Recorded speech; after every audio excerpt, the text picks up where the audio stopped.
Hey guys, S23 Ultra കിട്ടില്ല phone. എനിക്കത് തന്നെ ഈ വീഡിയോയിൽ പറയാനുള്ളത്. എന്താ പറയുക, ഒരുപാട് കമൻറ്റ്സ്, ഒരുപാട് പേര് ദുബായിൽ നിന്നൊക്കെ എന്നെ കോൺടാക്ട് ചെയ്ത് ബ്രോ വീഡിയോ ചെയ്യ്, S23 Ultraനെ കുറിച്ച് ഒരു വീഡിയോയും കൂടെ ചെയ്യ്, ഇപ്പോൾ വാങ്ങിക്കാൻ നൈസ് പ്രൈസിങ് ആണോ, S24 Ultra മേടിക്കണോ, എല്ലാ ചോദ്യത്തിനും ഞാൻ ഉത്തരം പറയാൻ പോവാ. സിംപ്ലി സെയിങ്, എൻ്റെ ബുക്സിൽ ഇപ്പോഴും ഈ S23 Ultraയാണ് കിഡിലം വാല്യൂ ഫോർ മണി ഫ്ലാഗ്ഷിപ്പ് ആയിട്ടുള്ള.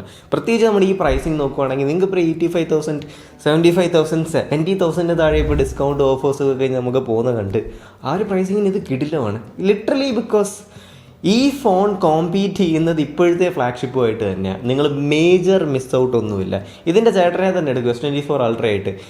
ഇതിനില്ലാത്തതും അതിനുള്ളൊരു കാര്യം എന്തെങ്കിലും ഉണ്ടോ? ലിറ്ററലി ചെറിയ ചെറിയ വ്യത്യാസങ്ങളുണ്ട്, ഒരു ഇമ്പ്രൂവ്മെൻറ്റ് അല്ലെ ഇൻക്രിമെൻ്റൽ അപ്ഡേറ്റ്, അല്ലാതെ മേജർ മിസ് ഔട്ട് ഒന്നും ഈ ഫോണിലില്ല. അതാണ് എനിക്കിപ്പോഴും ഇത് കിഡിലം വാല്യൂ ഫോർ മണി ഓപ്ഷനായിട്ട് പറയാനുള്ളത്. സോഫ്റ്റ്വെയർ ആയിക്കോട്ടെ, ഹാർഡ്വെയർ ആയിക്കോട്ടെ, എല്ലാം സ്റ്റിൽ S23 Ultra വാലിഡ് ആണ് ആൻഡ് റെലവൻറ്റ്. ആദ്യമേ നമുക്ക് പെർഫോമൻസിനെ കുറിച്ച് പറയുമ്പം എനിക്ക് സ്പെക്സ് പറയേണ്ട, പക്ഷേ സിംപ്ലി സെയിങ് ഭയങ്കര ഫാസ്റ്റാണ്. ഇതിൻ്റെ സ്റ്റോറേജും റാം മാനേജ്മെൻറ്റും എല്ലാം എനിക്ക് ഭയങ്കര ആപ്റ്റായിട്ട് തോന്നി.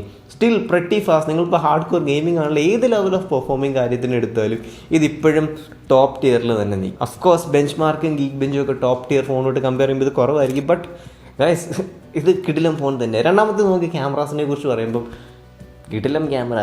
ഒരു സിമ്പിൾ ഒരു കാര്യം, നിങ്ങൾക്ക് തോന്നുന്നുണ്ടോ ഞാൻ നിങ്ങളുടെ അടുത്ത് S23 Ultra'യുടെ ഫോട്ടോസും S24 Ultra ഫോട്ടോസും സൈഡ് ബൈ സൈഡ് വെച്ച് കമ്പയർ ചെയ്താൽ മാത്രമേ നിങ്ങൾക്ക് വ്യത്യാസം കണ്ടുപിടിക്കാൻ പറ്റൂ?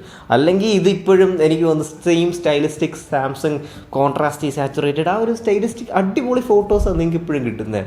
വീഡിയോസിൻ്റെ കാര്യം പറയുമ്പോഴും അതുപോലെ തന്നെ ഒരു സ്മൂത്ത് സിനിമാറ്റിക് എക്സ്പീരിയൻസ് നിങ്ങൾക്ക് ഇവിടെ കിട്ടും.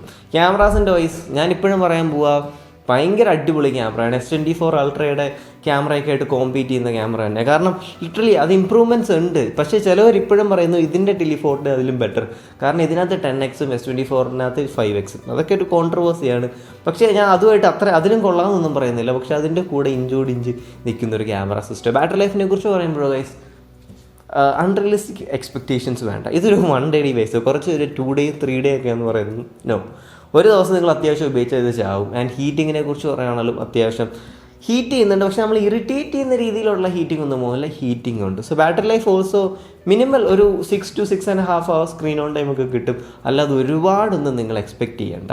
ഡിസ്പ്ലേ സ്പീക്കേഴ്സ്, ഡിസ്പ്ലേനെ കുറിച്ച് പറയുകയാണെങ്കിൽ സാംസങ്ങിൻ്റെ അവസാനത്തെ കർവ്ഡ് സ്ക്രീൻ ആയിരുന്നു. ആൻഡ് ചിലവർക്ക് ഇപ്പോഴും അത് ഭയങ്കര ഇഷ്ടമുള്ള ഒരു സാധനമാണ്. I personally prefer flat screen. പക്ഷേ display quality, display brightness, nits, refresh rate, LTPO എല്ലാം എന്താ എനിക്ക് പറയാനുള്ളത്, top tier top quality product തന്നെ ഇത്. ആൻഡ് സൗണ്ട് ക്വാളിറ്റിയും അതേപോലെ തന്നെ ആയിരിക്കും. ഹാപ്റ്റിക്സ് ഓൾസോ, വൈബ്രേഷൻ മോട്ടർ ഹാപ്റ്റിക്സും എല്ലാം സൂപ്പർബായിട്ട് അവരുടെ സോഫ്റ്റ്വെയറിൽ ഇംപ്ലിമെൻറ്റ് ചെയ്തിട്ടുണ്ട്. ആൻഡ് മോട്ടർ കൊടുത്തേക്കുന്ന ഹൈയസ്റ്റ് ക്വാളിറ്റി. സോഫ്റ്റ്വെയറിനെ കുറിച്ച് പറഞ്ഞു വരുമ്പോഴോ 5 years ഓഫ് സോഫ്റ്റ്വെയർ അപ്ഡേറ്റ്. ഇതിനകത്ത് എനിക്ക് ഏറ്റവും റെലവൻ്റ് ആയിട്ടുള്ള പറയാനുള്ളത്, ഞാൻ ഈ എൻ്റെ സബ്സ്ക്രൈബേഴ്സിൻ്റെ അടുത്ത് പറഞ്ഞിട്ടുണ്ട് S24 Ultra അത്ര നല്ലൊരു ബൈ അല്ല, വാല്യൂ ഫോർ മണി അല്ല. കാരണം അതിനകത്ത് AI ഫീച്ചേഴ്സൊക്കെ ഇൻട്രൊഡ്യൂസ് ചെയ്തപ്പോൾ ഞാൻ ലിറ്ററലി ബ്ലോൺ ആണ്. കിഡിലും AI ഫീച്ചേഴ്സൊക്കെ അത് 2-3 ദിവസം കഴിയുമ്പോൾ നൈസായിട്ട് ഈ ഫോണും കൂടെ കൊടുത്തിട്ടുണ്ട്. അതുകൊണ്ടൊക്കെ തന്നെ ഞാൻ പറയുന്നത്, നിങ്ങൾ മേജർ മിസ് ഔട്ട് ഒന്നും ചെയ്യുന്നില്ല. മൈ വേർഡിക്റ്റ് ഇസ്, നിങ്ങളിപ്പം ഒരു ഫ്ലാഗ്ഷിപ്പ് ഒക്കെ എടുക്കാൻ കാത്തിരിക്കും. S23 Ultra റെലവൻ്റ് ആണോ എന്നൊരു ഡൗട്ടുണ്ട്. S23 Ultra ഒരു 1-1.5 വർഷമൊക്കെ പഴക്കമുള്ളൊരു ഫോൺ, അത് എടുക്കുന്നത് സേഫ് ആണോ എന്ന് ചോദിച്ചാൽ അങ്ങനത്തെ ഡൗട്ട് വേണ്ട. Go by this. കാരണം ഇപ്പോഴും ഇതൊരു സോളിഡ് പാക്കേജാണ്. കുറ്റങ്ങളുണ്ട്, എല്ലാത്തിൻ്റെയും കണക്കിന് നിപ്പിക്കൊക്കെ ചെയ്താൽ കുറ്റങ്ങളുണ്ട്. പക്ഷേ നിങ്ങൾ കൊടുക്കുന്ന പൈസയ്ക്ക് അത് വർത്താണ്. ദുബായിൽ നിന്നൊക്കെ വരുന്നവരാണെങ്കിൽ ഗൈസ് S24 വാങ്ങിക്കേണ്ടതെന്ന് ഞാൻ പറയുന്നില്ല. പക്ഷേ ടൈറ്റ് ബഡ്ജറ്റ് ആണെങ്കിൽ ഇതൊരു സേഫ് ബെറ്റാണ് ഗൈസ്. വേറൊരു സംഭവം എന്ന് വെച്ചാൽ ഈ ഡിമിനിഷിങ് മാർജിനൽ യൂട്ടിലിറ്റി എന്ന് പറഞ്ഞ സാധനമുണ്ട്. എന്ന് വെച്ചാൽ നമ്മൾ ഒരു പ്രോഡക്റ്റ് ഇനിഷ്യലി ഉപയോഗിക്കുന്ന സാറ്റിസ്ഫാക്ഷൻ റേറ്റ് അല്ലായിരിക്കും.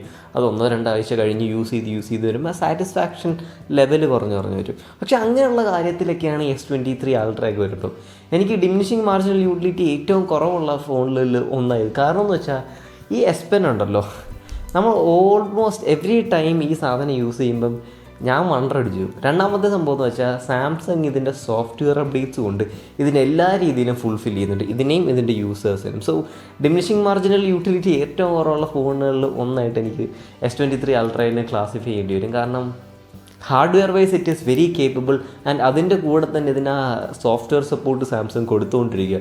പിന്നെ ഈ പ്രൊഡക്ടിവിറ്റി ടൂളും അങ്ങനത്തെ കാര്യങ്ങളൊക്കെ ഉണ്ടായതുകൊണ്ട്, നിങ്ങൾക്ക് AI ഫീച്ചേഴ്സൊക്കെ ഉണ്ടായതുകൊണ്ട് this is a great buy. So that is it guys. പോയി മേടിച്ചോ.